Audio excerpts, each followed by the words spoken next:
I'm Ian Max Maxwell and I'm a tracker. Animals and people, they're both fair game.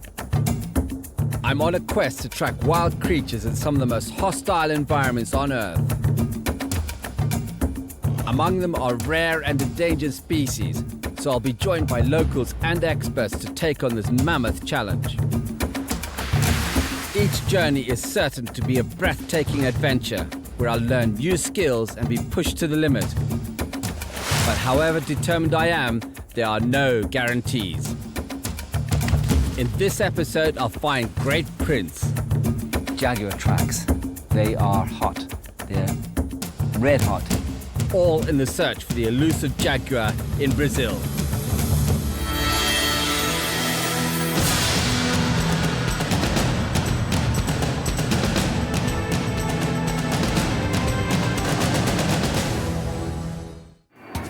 I've come to Brazil to track the jaguar in the Amazon basin. The one big cat I've never seen in the wild before. My challenge is not an easy one, so to increase my chances, I first head inland to the Pantanal, the world's largest freshwater wetland, where I'm going to learn from local trackers all about jaguar and how to find it. I'll then put my skills to the test when I head off to the harsh Amazon basin. There, the stifling heat and humidity will also make this a tough physical challenge as I search for the elusive jaguar. When I arrive at Campo Grande, the gateway to the Pantanal, I'm met by Uli, my guide and translator while I'm here. As always in a new country, local knowledge is key to getting good results. So Uli introduced me to Captain Ednilson of the Polícia Militar Ambiental, Brazil's police force for rural areas. Wow, look at that. That's my first jaguar. This may look like a weird collection, but all these stuffed animals are used by the police to provide much needed education about conservation and poaching. Wow. That is incredible. Compared to a leopard is about that thickness all the way down. One of the most important things about tracking is intimate visualization of the animal. To imagine how soft its fur is, how big its ears are, and how its eyes, etc. So this is really useful for me to see this here. I think this animal was well fed. It had eaten a lot of cows. Não, ela está no tamanho normal. Bem forte, né? No, it's not fat. This is normal. This is normal. Suddenly, I wasn't actually worried about tracking jaguars, but having seen this one now, I've got some serious trepidation about tracking it. We've got to be really careful. It's massive. My very first close encounter with the jaguar, but I hope it won't be my last. For the next few days, I'll be staying here, Fazenda San Francisco, just one of the 2,500 farms that divide up the Pantanal. 3 million head of cattle roam an area about the size of England and Wales. But with wild animals living side by side with these farmed cattle, it's not uncommon for a jaguar to take them for a kill. So for the cowboys who herd them, the jaguar is never far from their thoughts. I'm keen to learn more. The problem is, there's only one way to meet a cowboy busy herding cattle. It's the first time I've ever ridden a horse, but I've had some good instruction for about 5 minutes. Can't say I'm totally confident yet. Fernande is going to be really good to me out here, Fernande. The jaguar is listed as endangered. There could be as few as 15,000 left in the wild. They're hunted for their fur, and deforestation has resulted in the loss of habitat and prey. So the reasons are clear why they may be easier to spot in the Pantanal. Just look at this concentration of cattle. And every cow or every calf makes a good meal for a jaguar. So I can see why there are problems with jaguars sometimes coming onto a farm to predate on these cattle.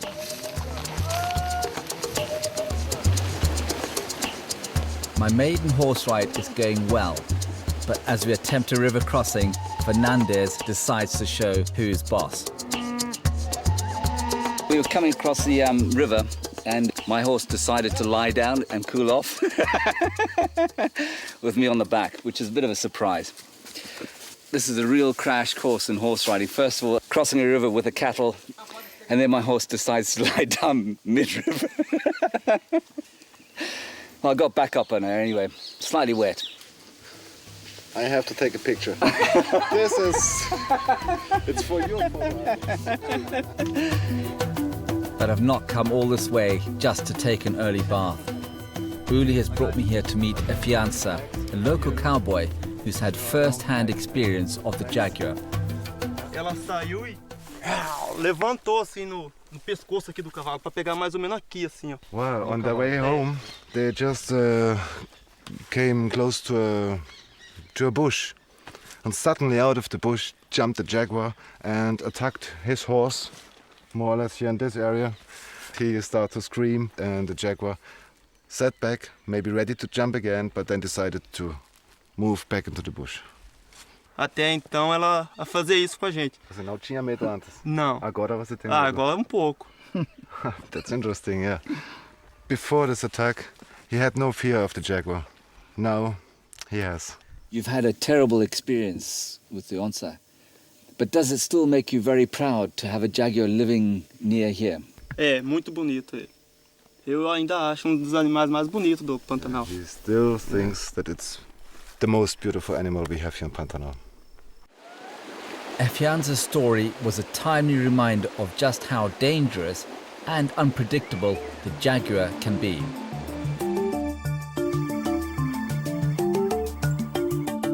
The next day, we have an early start. Uli and I are joined by Jasir, a local jaguar expert. I'm taken out to the plains of the Pantanal, where he's seen signs of a fresh kill. Could this be the work of a jaguar? Tracking is not just all about following footprints. It's a little bit of a CSI. And looking at this, I'm trying to work out how the animal was killed and then eaten. There's no smell, so this dead rhea, a large flightless bird, is a fresh kill. What I'm noticing here is that the scavengers haven't arrived yet. If you had vultures or other birds coming in here to remove bits and pieces, we'd find more of this bird scattered around. This bird has got massive injuries to one flank. If you imagine this cat has stalked it and perhaps jumped it from behind. And once it's slowed it down, it's then gone for the neck.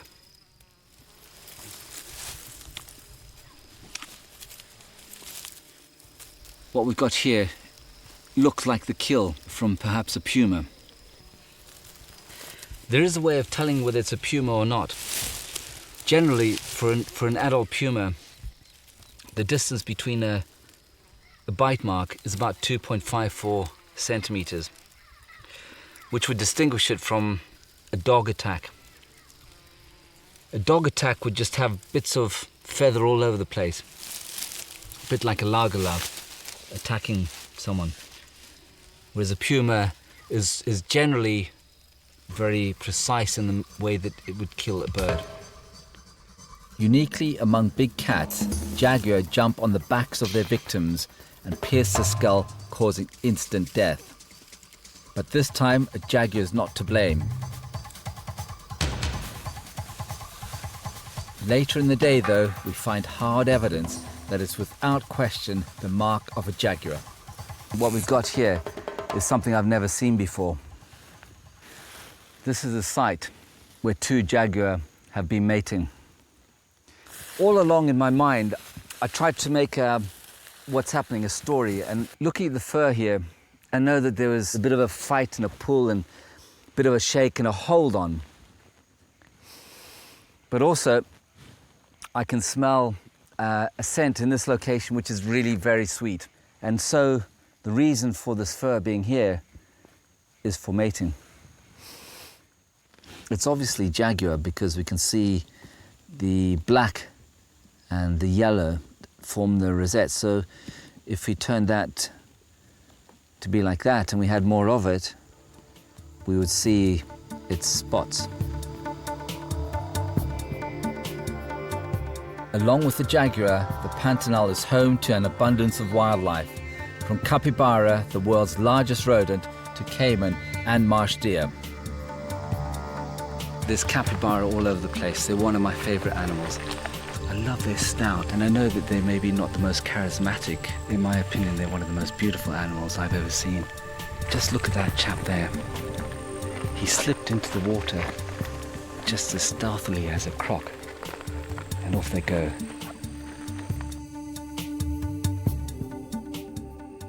Capybara are really cute animals, but they've got food written all over them.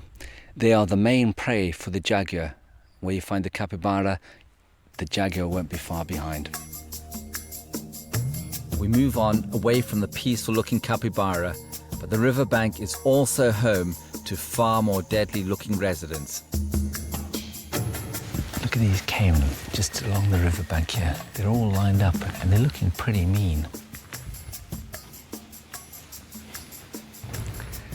Look at the two big brothers. Do you hear the noise? The deep. That's a warning sign, but I think we could go a little bit closer.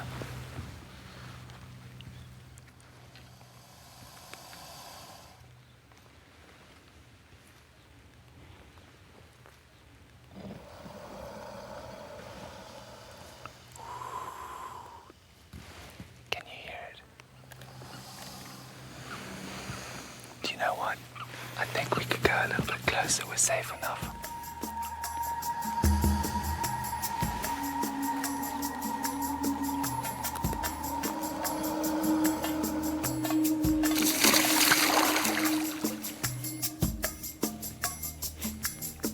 That was a bit of a hard stopper, wasn't it? That guy is really well camouflaged,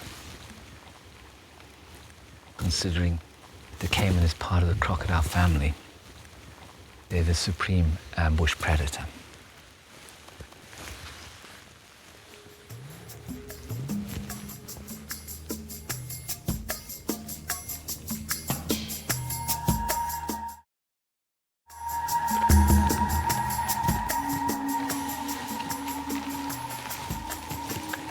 I love that caiman there with his mouth open.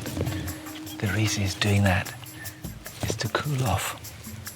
Typical reptiles, he needs to build his energy up in the sunshine. And then to regulate his temperature, his mouth is open.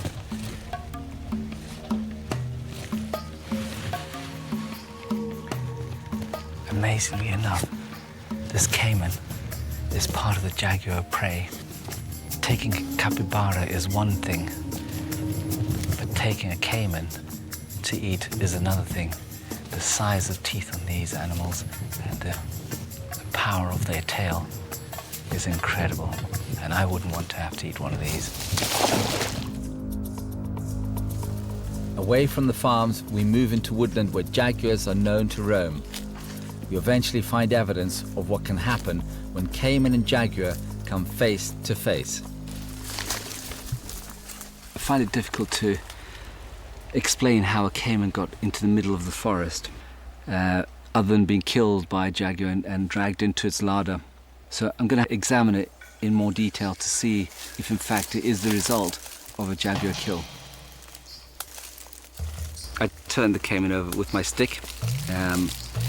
It's a natural instinct because often it's a good place for a snake or scorpion or big spider to go and live underneath something. And it's the same smell every time that we come across a dead animal. Is that really putrid stink, although this animal has been dead for a long time.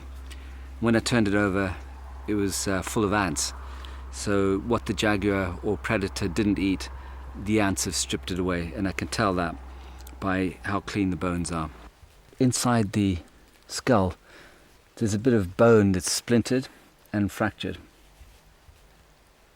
And that could be the result of the jaguar's teeth penetrating the skull of this caiman.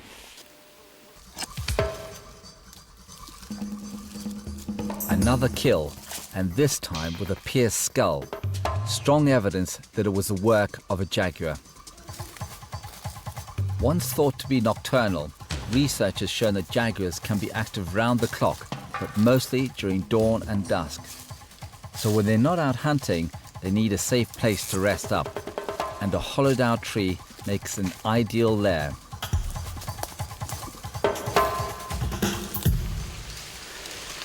This is where real caution is required. I'm going to have a quick track around before we go anywhere near it. Let's have a look. Although we think the lair is unused, with wild animals you can never be sure. To disturb a jaguar in its lair is full of danger, so we approach with caution.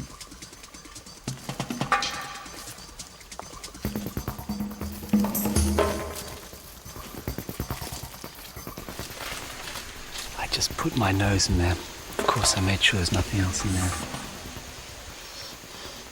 There's a very strong smell of urine. We're in luck. The smell of urine suggests recent jaguar activity. Here in the jungle, we're not far off a jaguar. It could be just literally 2 or 3 meters away and we wouldn't know about it.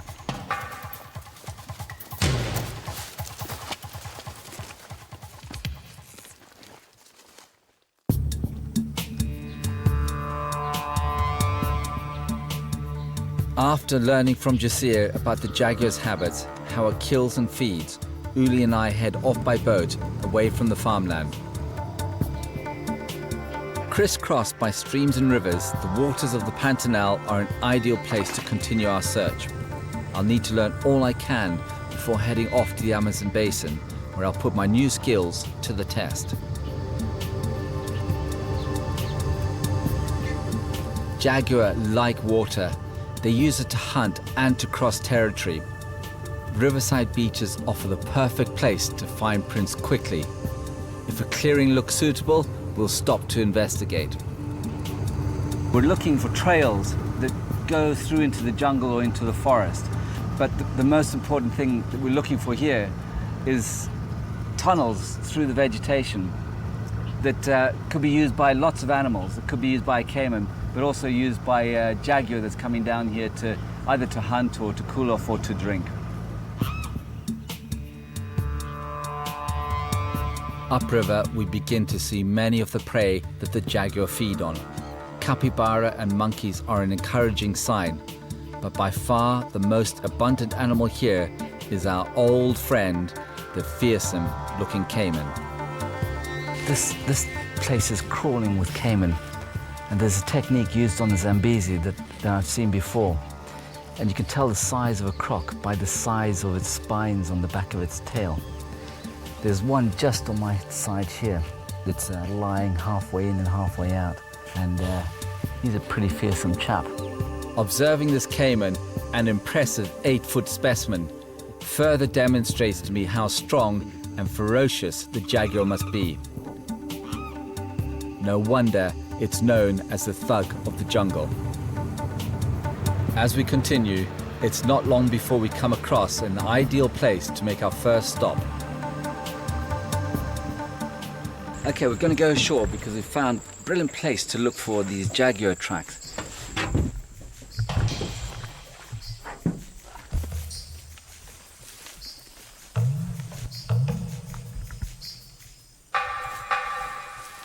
I'm glad we came ashore here, and I'm glad that we made the journey all the way up the river, because on the checklist of animals they're all here.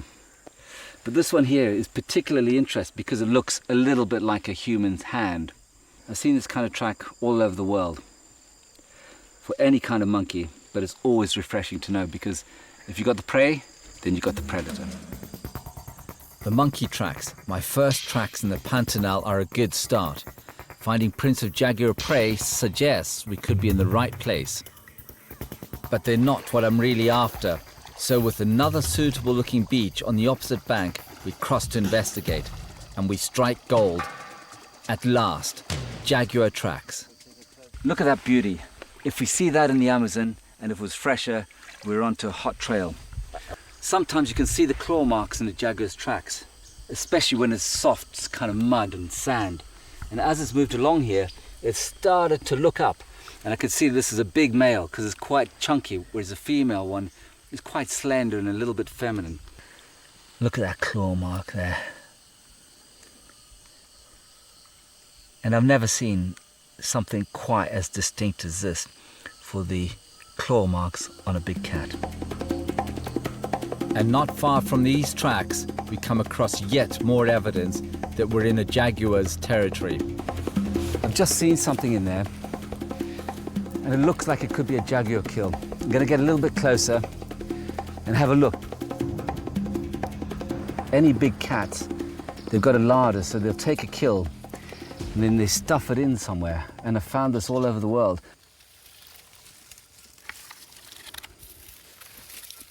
One of the ways this jaguar might have actually killed this capybara is by grabbing it by the throat and a huge wrench. Oof. And that's probably why we've got this huge curve in its spine, because the jaguar just grabbed it like that, killed it, and then dragged it in.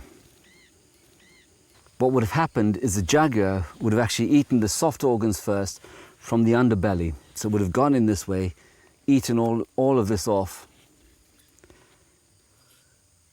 and then gone into the heart and lungs to eat those. It really does smell. Sandy beaches are great for finding tracks, but even better are mud banks. And after cutting into the forest, I eventually find what I'm after. I'm lost for words. This is like Christmas. Just a couple of meters down there in soft mud is what we're looking for. This mud flat is full of tracks, and because thick mud holds its shape for longer than sand, they're all in great condition. This riverbank is why I track. It's so exciting. It's like a portrait of animals. There's two different jaguar moving in this area. Old tracks, there's new tracks, different directions. So it's not just a pathway through. We could see the jaguar kind of comes out the water, heads on up here, and sets a trail in this direction and then up the riverbank. What I'm going to do is track the track that's active. In other words, the track, if we pulled a piece of string, the animal would be at the end of it. As the trail leads further upriver, the tracks seem to cross to the other bank. Here we find jaguar tracks, but not the ones we've been looking for. This track is not exactly fresh. I'd say it's probably about a day or 2 days old. And I could tell that because the edge of the tracks, when they're put down, are very sharp, and gravity takes over almost immediately, and the track starts to lose its definition. So I don't think that this trail is worth following at this time of night. We really do want to get out of this forest as soon as possible.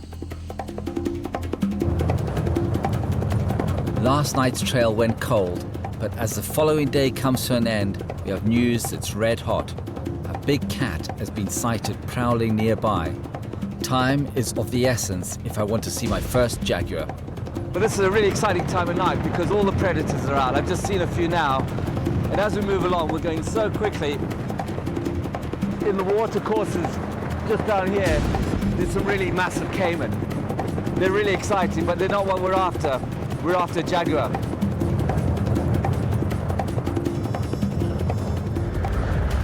Okay, now we've actually sped up.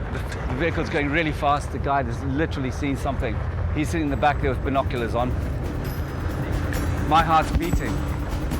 It's really exciting. It's like a hunt, it's like a chase.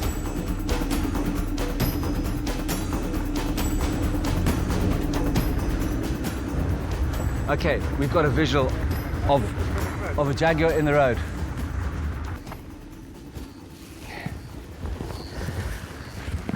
The hairs on the back of my neck have gone up.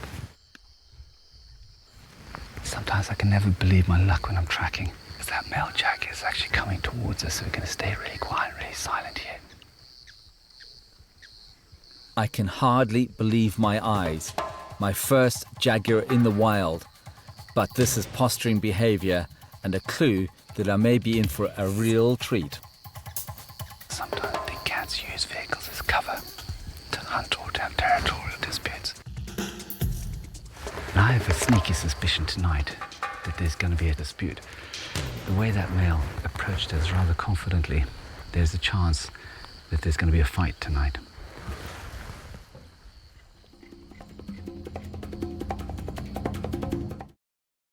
So we stay with this cat until nightfall to see just what will happen when Jaguar come face to face.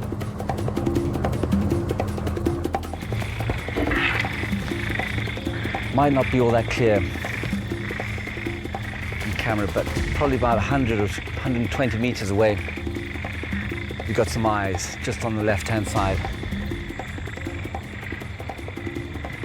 There we go, the double blaze.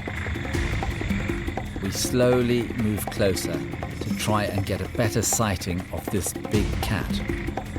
There's more than one jaguar here, there's actually two. One's lying down and the other one is now trying to move silently. Just like any old cat, it's trying to place its paws where it won't make any noise, won't crack any branches or stand on any leaves. And this is amazing to see this at night. Just watch what it does with its paws. It'll place them very, very carefully. What that cat's doing is called direct registration. It puts its paws, its back paw, right exactly where its front paw was. See that? Best example I've ever seen. Look at it. Now, that's interesting. The big male we saw a few minutes ago, it was crashing through the bushes. This one here, you can't even hear it. It's so silent because it's putting his back paw exactly where the front paw was. And as this cat moves onto the road, it's joined by others. We had two, but not only just two, we've now got 3 jaguar together. And according to our local tracker, this is very rare and never been seen before. Jaguars are normally solitary territorial predators. With this rare occurrence, what will happen next is anyone's guess. It's like a gang of 2 jaguar against 1. And it looks like the 2 are ganging up against the 1. And then they made a gentle contact with each other. But it can't be a real fight yet, because imagine the damage they do to each other.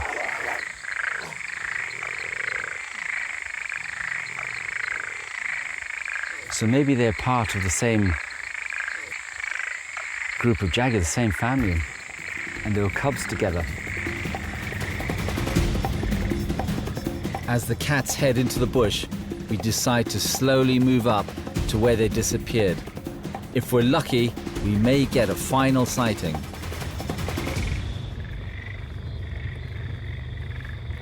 And incredibly, just on our left-hand side is an impressive male staring back at us.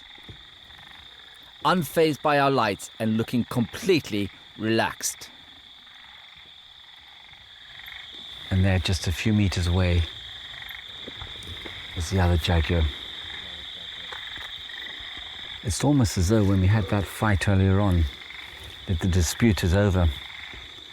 What appeared to be at first a big dominant male has seemed to become more submissive after that fight. We can't see him at the moment. It looks like these 2 here are much more content than they were before that scrap. It's just incredible being this close to a jaguar. I almost want to go up and actually give him a stroke, scratch his ears. But I've got a feeling I'll get a scratch back. He knows we're here, and I don't know if he thinks he's safe because we're around and is just going to lay low until we move off. But one thing is for sure, I couldn't have hoped for more from my time in the Pantanal. It's an experience that will stay with me forever.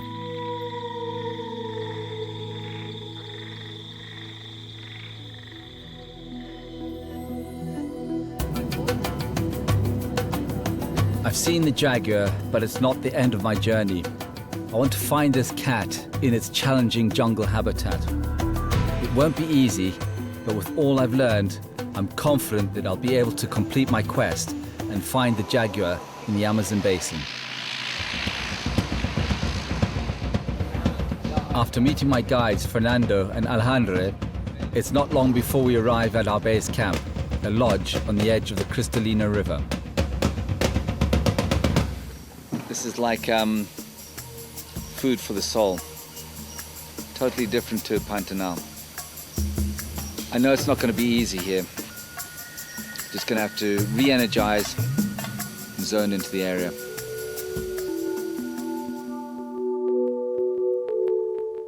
The Amazon rainforest is vast, covering an area of over 2 million square miles.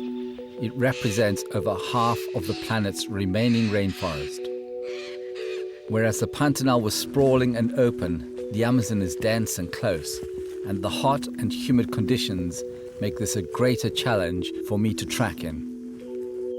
The rainforest contains unparalleled biodiversity. More than 1/3 of all species living in the world are to be found here. But I'm after just one, the jaguar. But before I get on the trail of this big cat, something else catches my eye literally. This is an evil-looking plant. Look, it's covered in spikes. Are those thorns or spikes poisonous? Well, not poisonous, but because of the muscle contractions, if you put this on your flesh, the muscle will push, so it will go against you. And there are some myths that say that it crawls through the veins and through to the heart. Through to the heart? Yes. But it's great. not. I'm so happy. I was really enjoying the jungle, but I'm having second thoughts, because you almost want to grab a hold of something in the jungle and do what I did there, got spiked. Hopefully it's not going to go through to my heart though. No. When tracking, you must pay attention to your environment at all times. We push deeper into the forest, and then suddenly, movement up ahead. Could this be our first jaguar in the Amazon?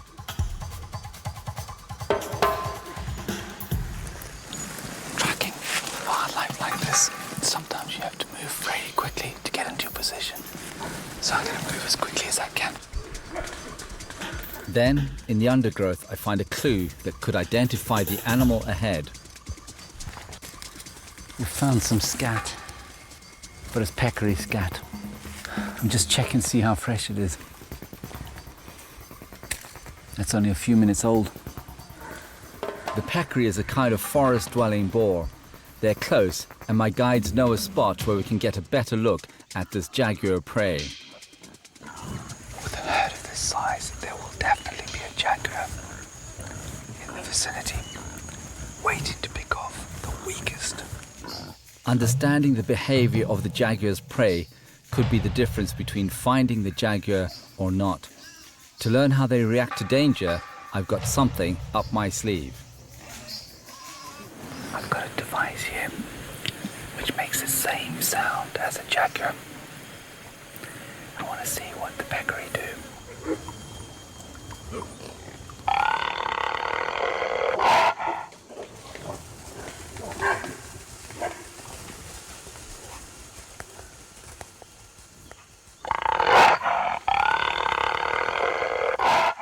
The device worked, but I want to see what happens if I do my own impression of the jaguar.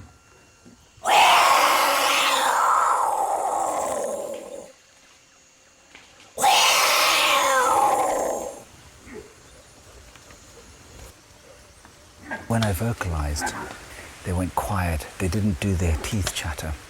And the reason for that is because they thought that the jaguar is so close that their teeth chatter is going to be no use at all. So they were thinking, if I sneak off silently, there's more chance of survival and getting some distance between myself and the jaguar. But also, what we noticed was there were two big peccary that left last. And this characteristic sentry behavior is what would actually happen with most herd animals. Those two sentries at the back would hopefully chase off a jaguar.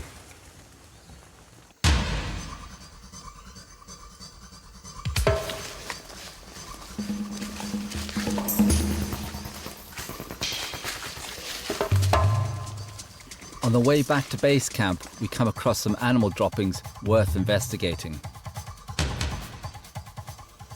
The first thing that I notice, it doesn't smell good at all. Oof. And if I was to judge the age of this, it's less than 1 week. So we know that certainly there's an animal here, and hopefully this is within its home range or its core territory. As I get into this, there's lots of hair and bits of skin that are pushed together, and then around the bone or femur of a smaller mammal. This is a claw from a paca. It's a large rodent and it's a favourite food of the jaguar. But other cats, like the smaller jaguarundi, also prey on the paca. And because of the age of this scat, the evidence is too inconclusive to say whether this is a jaguar or not. This scat is just covered in insects, and this butterfly's just arrived. It's a good example of why a scat doesn't stay fresh for very long. Certainly, it's an opportunity for them to feed, and quite soon the termites will arrive and clean up what everyone else has left behind. In other parts of the world that I've tracked, I've found scat intact for months afterwards. But here in the rainforest, where this scat is a food opportunity for all kinds of things, these wasps and the butterfly, is a good reason why scat doesn't stay around for very long. It's consumed and then it becomes part of the background. And so that's why tracking in the rainforest and jungle is a much greater challenge than anywhere else in the world that I've tracked.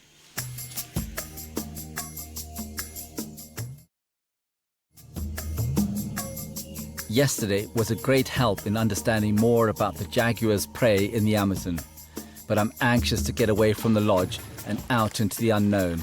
And unsurprisingly, in the Amazon, boat is the best method of covering a lot of ground quickly.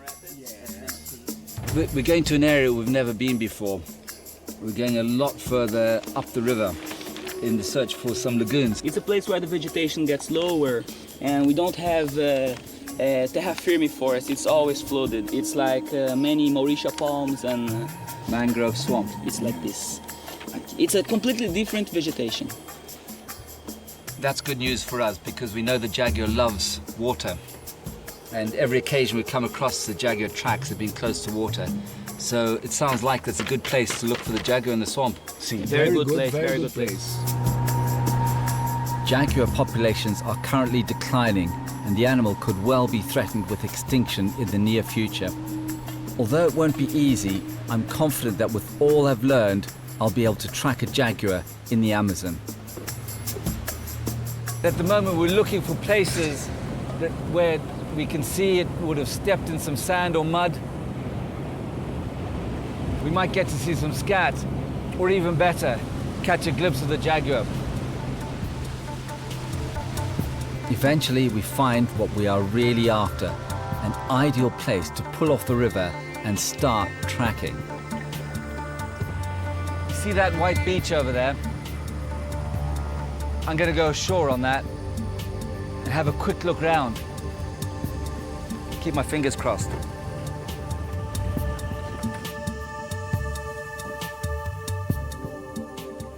This is a really good start to our river journey. I've got tracks of all kinds of things here. We've got a crab-eating fox. We've got tapir. Not only that, but they're very fresh. And we've got some sand that's been dug back, probably by a fox, but it could so easily have been a jaguar. Out of luck on this occasion, but with the light good, there's still time to find the tracks we're after. I think what I want to do now is keep doing the same thing, but keep pushing on upriver.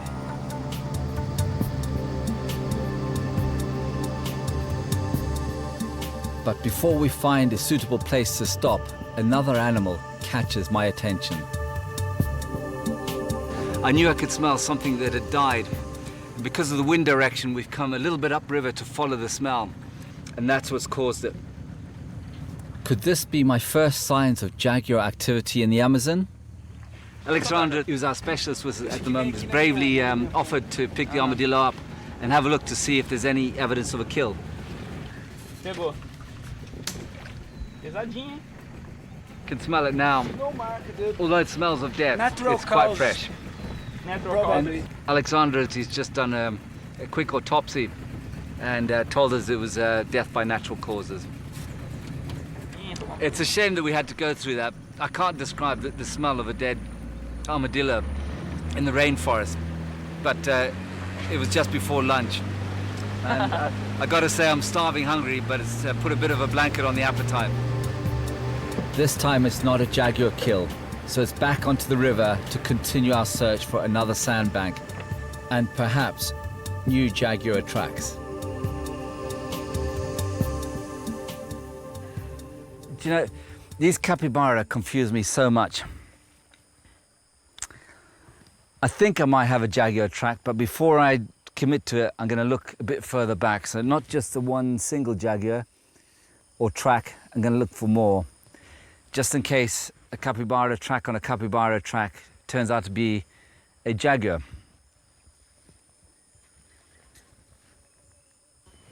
Got jaguar. This, I'm 100% sure we got jaguar tracks. That is our first jaguar track in the Amazon basin. Yes. Whew, we know they're here. Woo! Yes, yes, yes.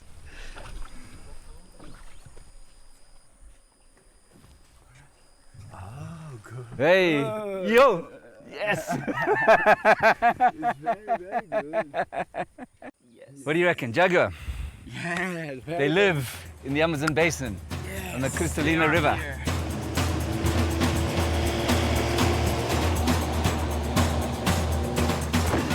Jaguars are in the area, but with the light fading, we quickly find a place to make camp. 20 to 6 at night, and it's going to be dark very soon. The temperature's got to be 30, 32, and the sweat is pouring off me. But I know I've got to get this up quick. I've got to get a fire on really quickly because within a few minutes, not only will the sun start to go away and disappear, but the bugs will be out. And it'll be like coughing and eating through solid bugs. So I'm in a bit of a hurry to get myself sorted. Regroup for later on tonight and set the camera traps.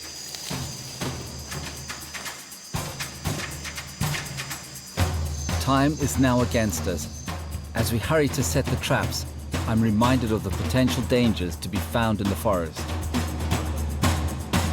This is a beautiful, beautiful tree boa. Eating the bats, like this, eat the bats.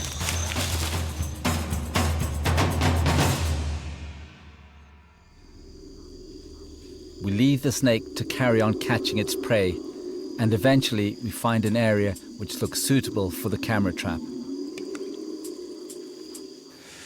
We've got a trail along here which is used by something, but we're not exactly sure. And there is a junction coming past us behind me on my back. So what I want to do is I want to see what's using the trail overnight. I'm going to put a camera trap out. And the camera trap basically will catch anything that moves past here. And it will use infrared light to illuminate the animal and take a picture.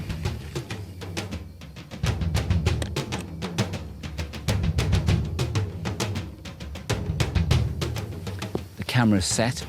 I'm going to leave the area quietly now and come back in the morning to see what's happened.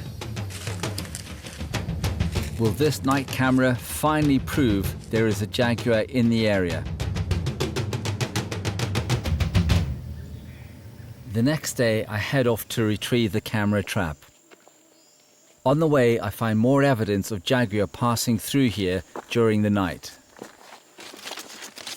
I heard about this forest road, that there might be jaguars on. And what do I see? Jaguar tracks. But I don't just see jaguar tracks of one jaguar. There's two jaguars here. They're the ones here that I know are a sub-adult, next to its mom, which is just the other side, just a few inches away. But what to me is really, really exciting, these tracks are a matter of hours old, if not minutes. And the reason I know that is that the edges are still very sharp. Now imagine a logging truck goes past here, it kicks up dust, and we went through tons of dust. And the dust gets sprinkled into the track. And there is no dust in these tracks. They are hot. They're red hot. The tracks show the Jaguar and cub heading in the direction of the camera. And when I arrive at the clearing, the signs are good that they may have been caught by my trap. When we set the camera trap, we programmed it to take video, and something like 30 videos have been taken. One of these videos could be of a Jaguar, my best chance of seeing one in the Amazon. My heart is beating because I think we're going to get something on this camera. But as I scroll through the videos time and again, they're blank or inconclusive. It's so disappointing. Then, as we near the end... Oh. Something activated this camera, and I'm thinking something over here in the corner, just a back leg. Could this be the jackpot? Could this be pictures of a Jaguar? Oh, look at that. Let's see if anything's behind it. Look at that. We've got a reflective eye, the blaze of an animal's eye, and I'm going to play this video. Oh, did you see that? Yeah. It looked and turned. If it heads drop, it might be a tapir, or could be a Jaguar. I'm seeing some ears on this, and I'm beginning to wonder. Might be a fox. Fox, crab? Or Crab fox? no. Crab-eating fox? No. Oh, yeah. Look at the nose. Okay, taper. I thought we might have a Jaguar, but on this clip here, it's only 10 seconds. There ain't no Jaguar on this one. It's just a rather likable tapir. I came close to finding the Jaguar in the Amazon basin, but it stayed one step ahead of me all the way. But as my time in Brazil comes to an end, I'm not disheartened. I feel reassured that for the Jaguar, the vast Amazon rainforest is a refuge where they can go about their business without interference. And when I reflect on the 3 Jaguar in the Pantanal, some of the rarest sights I've seen, I feel satisfied that I've been able to see this big cat in the wild.